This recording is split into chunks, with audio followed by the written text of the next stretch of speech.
Shalom. Tibalah saatnya kita mendengarkan firman Tuhan hari ini. Mari kita bersatu dalam doa. Bapa di surga, tibalah saatnya kami mendengarkan firman Tuhan. Tuhan, kami mohon belas kasihan kemurahan Tuhan untuk menyingkapkan kebenaran firman Tuhan dalam kasih-Mu, sehingga kami diajar, ditunjukkan kesalahan kami, diperbaiki kelakuan kami, dan dididik kami dalam kebenaran. Puncak mujizat dalam diri kami adalah ketika Kau dapatkan kami hidup dalam kebenaran. Untuk itu Roh Kudus, berotoritaslah. Sebab kami siap diubahkan sesuai dengan kebenaran-Mu. Dalam Kristus Yesus. Haleluya. Amin. Jemaat yang dikasih oleh Tuhan, tema kita hari ini adalah tak tergoyahkan. Dari aspek terminologi, tak tergoyahkan artinya tetap teguh, tidak rubuh. Melalui adanya gangguan, adanya proses untuk bisa rubuh, tapi tetap tak tergoyahkan. Itu artinya tak tergoyahkan. Kalau tanpa adanya kemungkinan untuk rubuh, kalau tanpa ada angin sesuatu yang membuat dia rubuh dan tidak rubuh, itu namanya bukan tak tergoyahkan. Kalau tidak ada sesuatu yang membuat dia jadi rubuh, menggoyangkan dia, ada angin mendorong dia, itu namanya tak tergoyahkan. Tetapi karena ada yang memungkinkan dia rubuh, tapi tetap tidak rubuh, itulah namanya tak tergoyahkan. Ini persepsinya supaya kita samakan. Sekali lagi, kalau tidak ada kemungkinan yang membuat dia rubuh, jadi nggak rubuh. Bukan itu konteks tema hari ini. Tetapi karena ada kemungkinan dia rubuh, tetap tidak rubuh, itu namanya tak tergoyahkan. Kita ambil firman Tuhan dari Lukas 6 ayat 46 sampai ayat 49. Saya bacakan buat saudara. Dua macam dasar. Mengapa kamu berseru kepadaku, Tuhan, Tuhan, padahal kamu tidak melakukan apa yang aku katakan? Setiap orang yang datang kepadaku dan mendengarkan perkataanku serta melakukannya, aku akan menyatakan kepadamu dengan siapa ia dapat disamakan. Ia sama dengan seorang yang mendirikan rumah. Orang itu menggali dalam-dalam dan meletakkan dasarnya di atas batu. Ketika datang air bah dan banjir melanda rumah itu tidak dapat digoyahkan karena rumah itu kokoh dibangun. Akan tetapi, barang siapa mendengar perkataanku tetapi tidak melakukannya, ia sama dengan seorang yang mendirikan rumah di atas tanah tanpa dasar. Ketika banjir melandanya, rumah itu segera rubuh dan hebatlah kerusakannya. Nah, jemaat yang dikasih oleh Tuhan, konteks kebenaran ini adalah bagian awal-awal Tuhan memuridkan murid-muridnya. Kalau kita paralelkan dengan kitab Matius, ini bagian khotbah di bukit. Dasar pelajaran Kristen. Sebelum lebih jauh murid-muridnya mengikuti Yesus, dasarnya harus kokoh. Ini penting sekali. Tema ini, perikop ini. Dua macam dasar. Dan ini kejadian nyata di kalangan orang yang datang kepada Yesus. Saya ulangi, kejadian nyata di kalangan orang yang datang kepada Yesus. Nah, saudara yang kekasih, diambil ilustrasi tentang rumah. Satu rumah, datang air bah, datang banjir melanda rumah itu. Tetapi rumah itu tidak dapat digoyahkan, karena rumah itu kokoh dibangun. Rumah yang kedua, sama, ketika datang banjir melandanya, rumah itu segera rubuh dan hebatlah kerusakannya. Maka rumah yang pertama, representatif dari tema kita, tak tergoyahkan. Rumah yang kedua yang harus kita hindarkan, yang menjadi rubuh. Pertama, orang Kristen harus tahu bahwa Tuhan punya rencana menebus setiap manusia. Sampai Yesus anak tunggal Bapa di surga, pribadi yang mulia, mau mengorbankan dirinya pada kita, pasti ada tujuan yang sangat mulia. Oleh karena itu, setiap orang yang datang kepada Tuhan Yesus, seringkali orang gak sadar bahwa kita manusia masih punya konsep nilai, paradigma, mindset menurut si aku, yang konsep nilainya dangkal dan rapuh. Apa itu? Gampangan, instan, mau dinilai manusia, bukan dinilai Tuhan. Akhirnya, apa yang terjadi ayat 46? Mengapa kamu berseru kepadaku Tuhan, Tuhan? Ini representatif, orang ini datang kepada Tuhan. Jadi ini dua macam dasar dialamatkan kepada orang yang datang kepada Tuhan. Orang gereja, orang Kristen dalam konteks ini. Kalau kita bawa dalam konteks masa kini, bukan di luar gereja. Karena orang itu teriak Tuhan, Tuhan.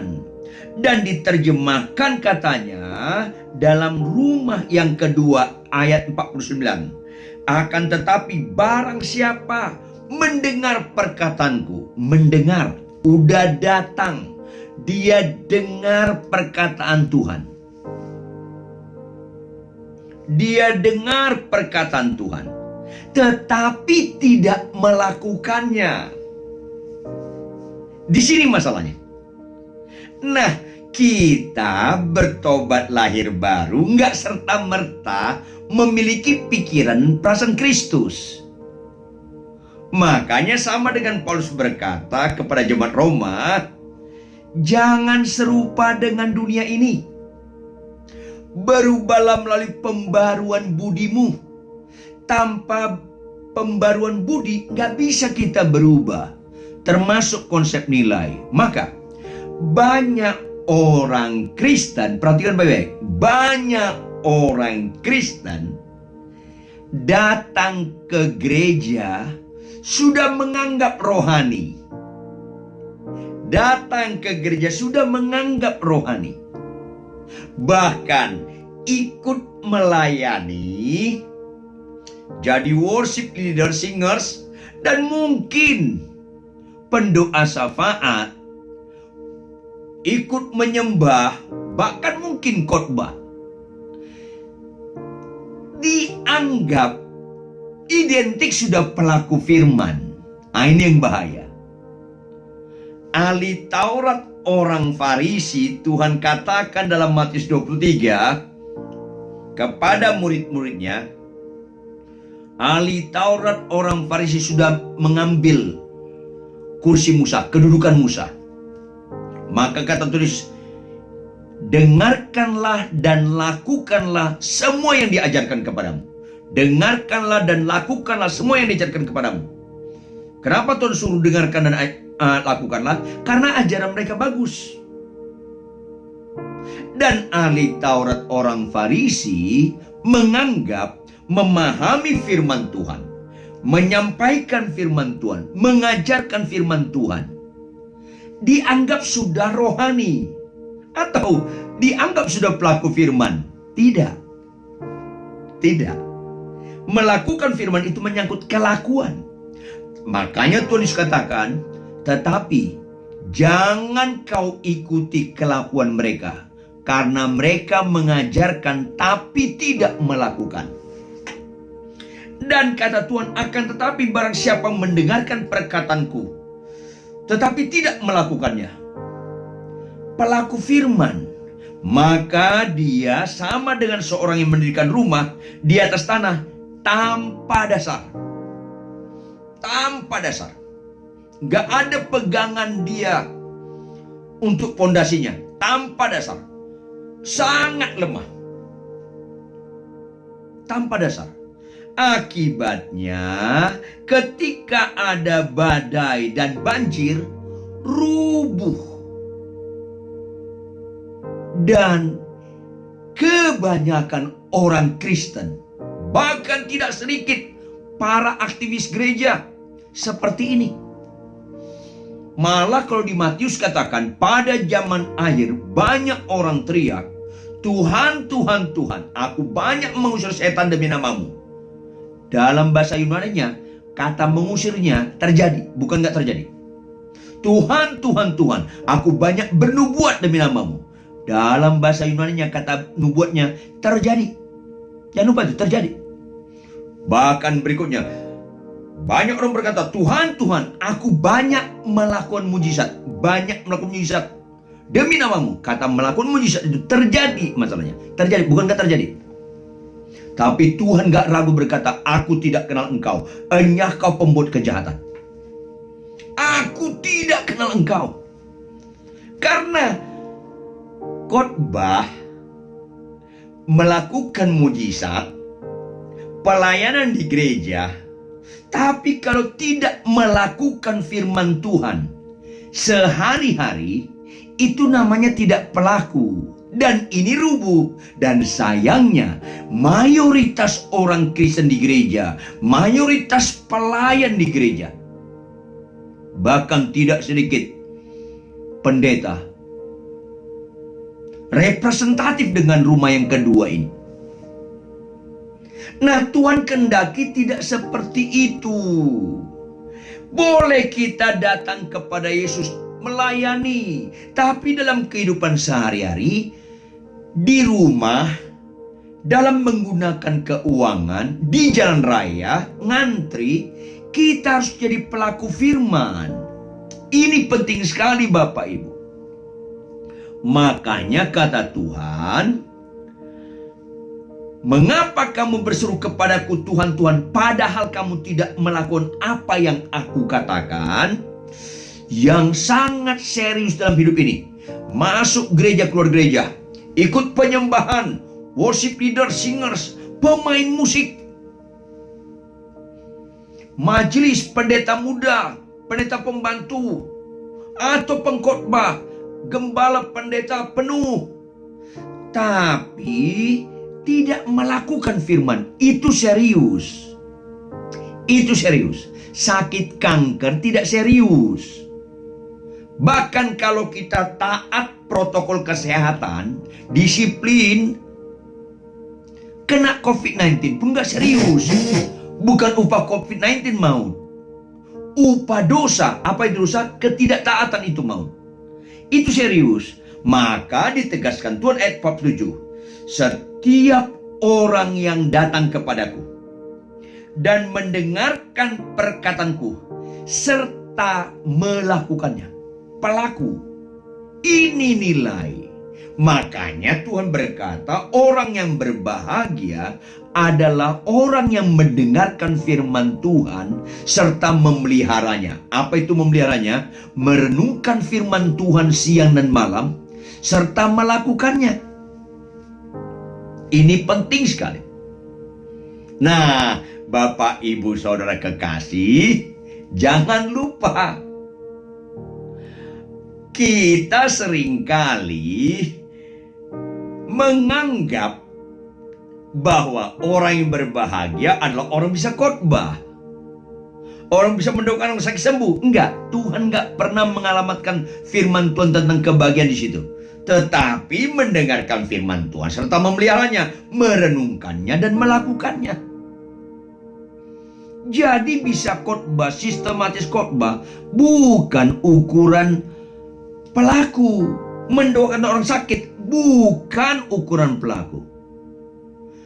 Mengasihi istri, tunduk pada suami, menghormati orang tua, tekun baca firman Tuhan, rajin membalas kejahatan dengan kebaikan, mengampuni kesalahan orang lain, tidak menyimpan kesalahan pasangan, kesalahan orang lain. Itu pelaku.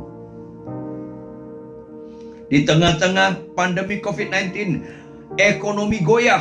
Walaupun kita ikut goyah, tapi kita tetap mau berkorban kepada tetangga kiri kanan sanak famili yang sulit makan. Itu pelaku. Kalau saya bisa khotbah, tapi pelitnya auzubillah min dzalik, gak berani berkorban, itu tidak pelaku. Maka apa yang disamakan Tuhan hal ini? Aku akan menyatakan kepadamu tentang dengan siapa ia dapat samakan. Apa itu? Ia sama dengan seorang yang mendirikan rumah. Caranya apa? Orang itu menggali dalam-dalam. Kalau menggali dalam-dalam, itu perlu kerja keras, Bapak Ibu. Itu memerlukan waktu yang tidak sebentar. Makanya orang yang gak rubuh tidak suka dengan instan.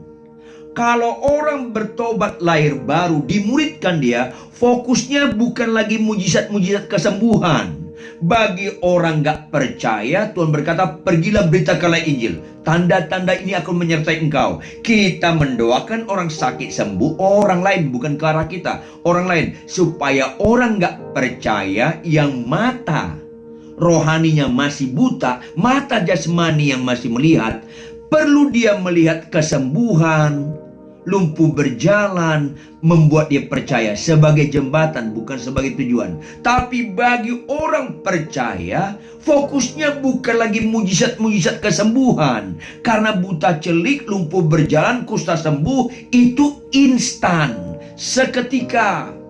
Tapi kalau kita mau fokus melakukan firman, apa itu pelaku? Fokusnya bukan janji Tuhan, karena janji Tuhan bukan kita lakukan, kita terima. Fokusnya perintah Tuhan.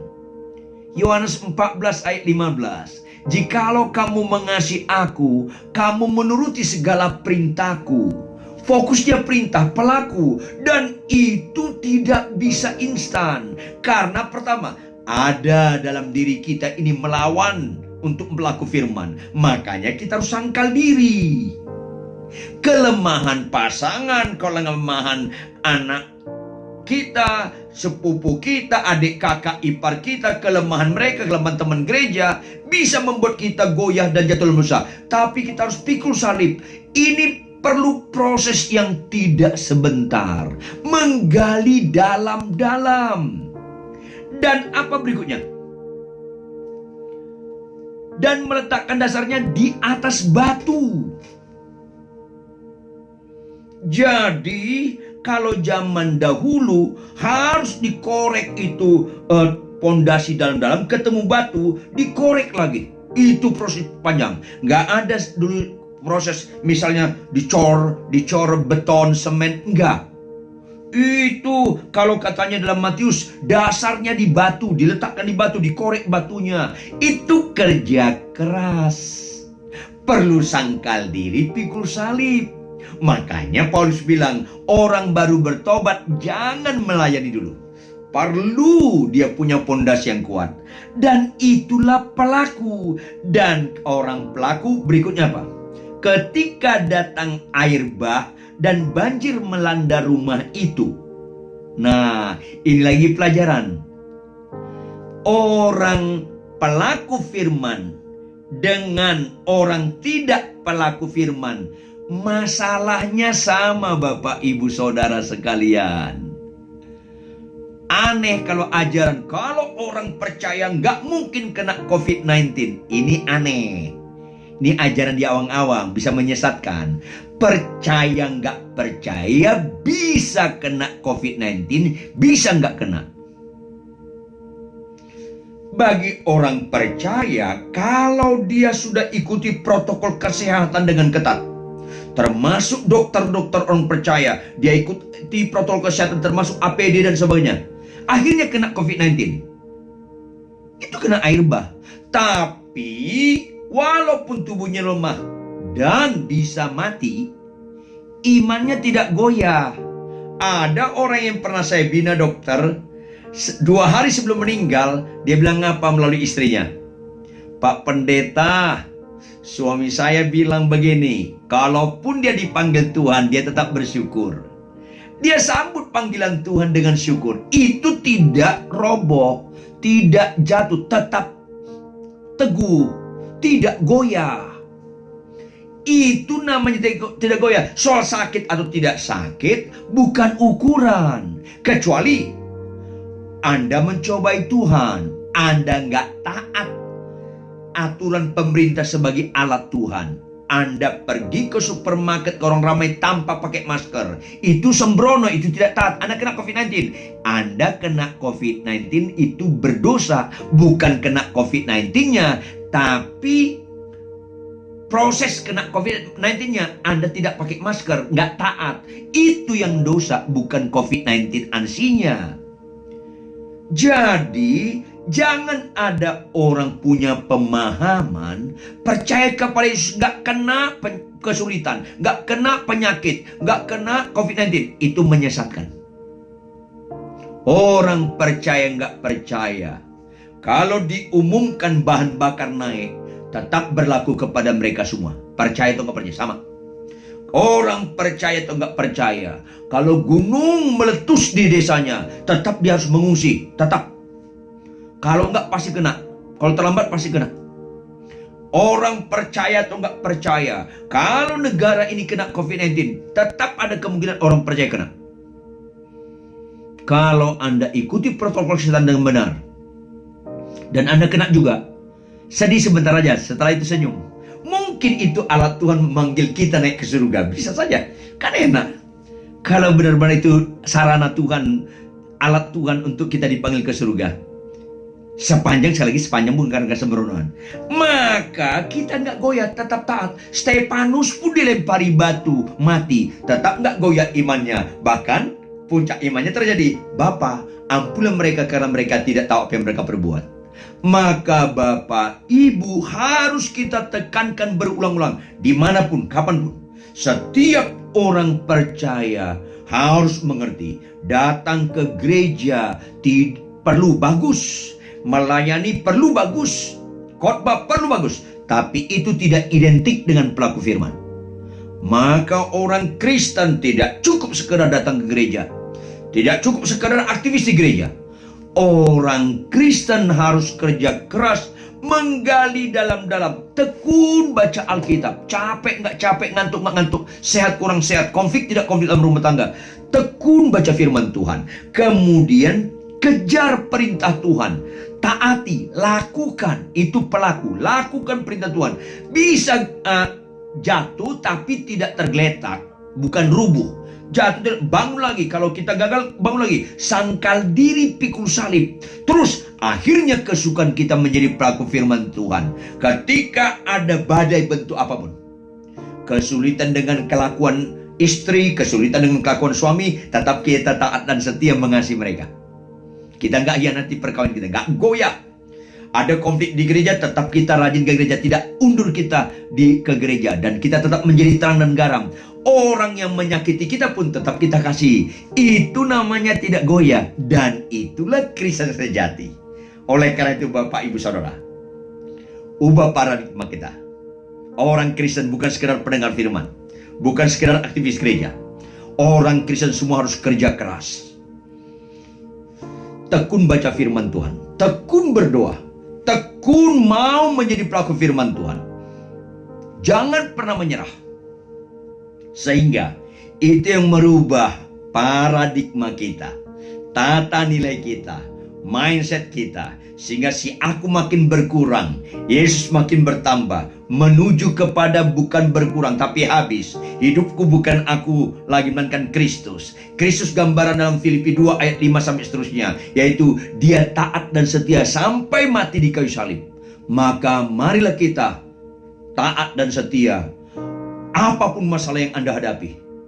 Pandemi ini selesai tahun ini atau 2 tahun lagi atau 5 tahun lagi, terserah.